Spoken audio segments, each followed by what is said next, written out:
का आज 27वां दिन है। 26 दिन बीत चुके हैं, भयानक तस्वीरें सामने आ चुकी है और आज महायुद्ध का 27वां दिन। सीज फायर वार्ता की खबरों के बीच देखिए वार पलटवार का दौर अब भी जारी है, जहां ईरान ने ट्रंप के 15 पॉइंट के प्लान को धोखा करार दिया, तो वहीं व्हाइट हाउस ने फिर एक बार ईरान को शर्तें नहीं मानने पर गंभीर नतीजे भुगतने की सख्त चेतावनी दे डाली है। और इसी बीच ईरान ने अमेरिकी नेवी के F-18 फाइटर जेट को मार गिराने का बड़ा दावा यहां पर किया है। देखिए, जिसे लेकर अब तक अमेरिका का कोई भी बयान सामने नहीं आया है। ये दावा दरअसल ईरान की तरफ से है। दूसरी तरफ लेबनान और ईरान पर इजरायली सेना के ताबड़तोड़ हमले अब भी बदस्तूर जारी है। खौफनाक तस्वीरें युद्ध के मैदान से सामने आ रही है। वहीं इजरायली पीएम बेंयामिन नेतन्याहू ने देखिए साफ लहजे में कह दिया है, साफ शब्दों में कह दिया है कि दुश्मन को मिट्टी में मिलाकर ही दम लेंगे। इजरायल का साफ कहना है कि युद्ध विराम पर अपनी रक्षा के लिए दुश्मनों पर वार इसी तरह से इजरायल करता रहेगा।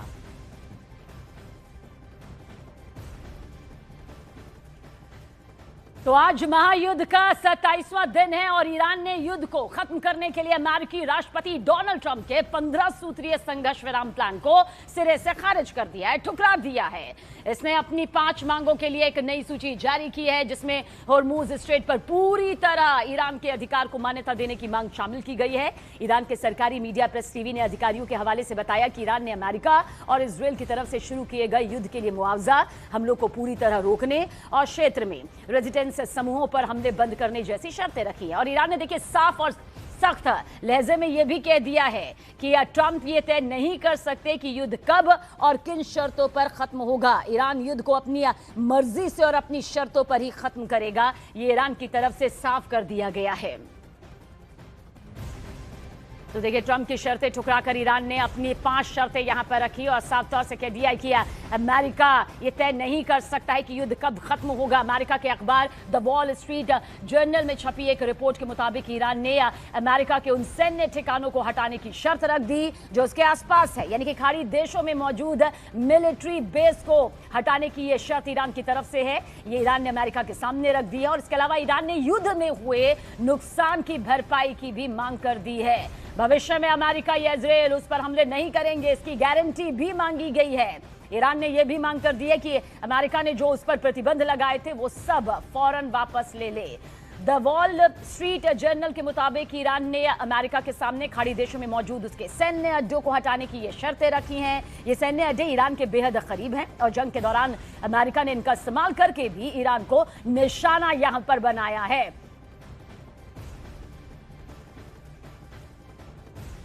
और देखिए, इजरायल के चैनल 12 के मुताबिक अमेरिका और ईरान के बीच डील के लिए 15 पॉइंट्स यानी कि 15 पॉइंट्स यहां पर तैयार किए गए हैं। क्या कुछ है आपको सिलसिलेवार तरीके से बताते हैं। दरअसल 1 महीने के लिए युद्ध विराम यहां पर होगा।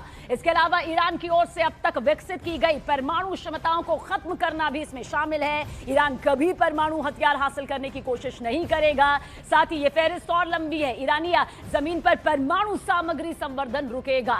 तय समय सीमा में सभी परमाणु सामग्री को इंटरनेशनल एटॉमिक एनर्जी एजेंसी को सौंपना यहां पर होगा। नातांज, इस्फहान और फर्दो फ्यूल इनक्रिचमेंट प्लांट को यहां पर बंद करना होगा और साथ ही नष्ट करना होगा। इसके अलावा इंटरनेशनल एटॉमिक एनर्जी एजेंसी को ईरान के अंदर सभी सूचनाओं और स्थानों तक यहाँ पर जो है पूर्णीन जो है वो पहुंचना देना होगा और साथ ही क्षेत्र में ईरान की प्रॉक्सी गुटों के जरिए जो प्रभाव है उसकी रणनीति को यहाँ पर छोड़ना होगा। देखिए, इन प्रॉक्सी समूहों को फंडिंग और हथियार देने पर प्रभावी रोक यहाँ पर लगाना भी इसमें शामिल है। इसके अलावा स्ट्रेट ऑफ होर्मुज को अंतर्राष्ट्रीय जहाजों के लिए खुले और मुक्त समुद्री मार्ग के रूप में बनाए रखना भी इसमें शुमार किया गया है। पॉइंट 15 में देखिए ये भी है, ईरान के मिसाइलों के मुद्दे पर बाद में बातचीत होगी।